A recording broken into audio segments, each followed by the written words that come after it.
does your gut tell you in terms of what he might get out of this speech? I mean, what of these initiatives do you think at the end of the day might wind up actually happening?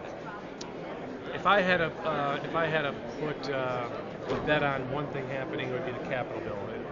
Part of that is just my own feeling that that's a top priority. I think we need to have a Capitol bill. We need to put people back to work. It's been too long since we've had one, and there's a consensus for it.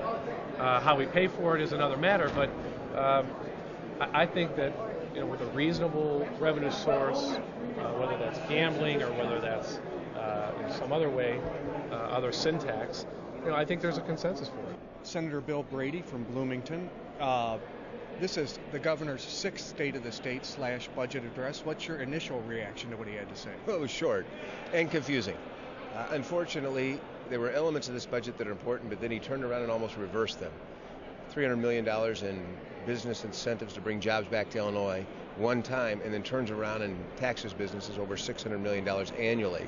It sends a terrible message when we need to send a positive, firm message to the business community that we want you to invest in jobs in Illinois. It really looks like smoke and mirrors. He quoted a singer when I think he should have talked more about a magician, because it seems to me that he's really moving things around in such a way it's going to be hard to tell. Greatest state borrowing of any state in the nation's history, putting Illinois another $16 billion in debt, trying to sell off long-term assets for short-term gains. Real problems with this budget, but it's not just his problem, frankly. This is a budget that was built years ago with all Democratic support, Emil Jones and Mike Madigan. They've got to shoulder part of this responsibility. Hopefully we'll be able to come forward with something that will finally move Illinois forward, but I'm not optimistic right now. Well, the governor says that with Democratic control of the governorship and the House and the Senate, and with Republicans agreeing that a Capitol bill has to be passed, that it should be an easy thing. It should be, except for the governor wants to sell off a long-term revenue source, the lottery, to fund a short-term investment in the state's infrastructure and road system. We need new bridges and we need better roads, but we can't sell off our children's future for this governor's legacy, and that's what we've got to stop. He got 6 votes in selling the lottery in the House last year, and he didn't even get a vote called in the Senate. He needs to be more real about the fact that, yes, we need a capital program, but he's got to work to find a reasonable way to fund it, not some pie-in-the-sky idea that risks our children's future.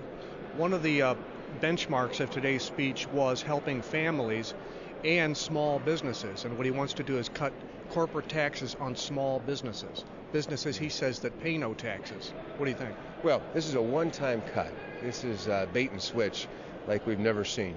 Here, business community, support my budget. This year I'm going to give you this. But by the way, I'm also going to tax you here this year and every year throughout. It sends a bad message to people who want to make an investment in a state. We want to make an investment in Illinois to bring jobs to Illinois. And that means long-term sound principles, not bait and switch tactics like we saw in today's budget message. He would like for the Senate and the House to send him a bill immediately, like the federal government did, a stimulus package of sorts, which would include a $300 per child tax credit. Is that going to fly? Can it be done quickly? Well, it can be done quickly, but we have to do it and figure out how to balance the budget at the same time. That's $900 million. Again, he's proposing to sell off our tobacco settlement revenue to fund that. Well, selling off a long-term asset for short-term gain. Our families need relief. Gas prices are too high. The taxes and fees of living in Illinois are too high. We need a better job climate, but we can't make false promises. And I'm afraid that's what this does. Where I'll fully embrace this tax relief package for families in Illinois if we can do it along with balancing a budget. But we can't just send money back to the people of Illinois and then on the other hand have their children sign an IOU. Thank you, Senator. Senator, what were your reactions to what you heard in the governor's address? Well, the first reaction was the speech was mercifully short, but unfortunately it was very short on details as well. So I listened to what he had to say and then kind of compared that to the briefing that we got this morning that had a little more meat in it. And while I agree with the governor that it really is all about the economy, I think the policies that are actually embedded in the budget document itself don't support that rhetoric, because this budget is based once again on a lot of increased spending, program expansion that is financed primarily by borrowing and leveraging the state's assets. the governor's putting out both an operating budget and a 6-year, $25 billion capital budget. What was within the capital budget? He wants to put some more money into the pension funds. What is your thought as far as that? Well, I think the capital budget is important, and certainly there's been no greater cheerleader for the capital budget than the Senate Republicans. We all recognize we need to put people to work. Now, he is proposing something the size of which we had last year. There were some issues with the capital budget quite that big in terms of giving the governor that amount of control over that amount of money. Obviously, there's some issues with respect to trust with this governor. One thing we might think about is whether or not a smaller, more modest capital bill that will, in fact, employ people and draw down federal dollars would be a prudent decision. Obviously, we don't want to leave federal dollars on the table. I fully agree with that. Last year, we're just coming out of one of the most acrimonious legislative or budget struggles that seemingly went on throughout 2007. What is the mood, as you can ascertain, of the legislature this year as we're starting the process over? Have those hatchets been buried, or are they being carried over and just going to stir back up once you start tackling the details of this budget? Well, frankly, I think people are very, very cautious in dealing with this governor.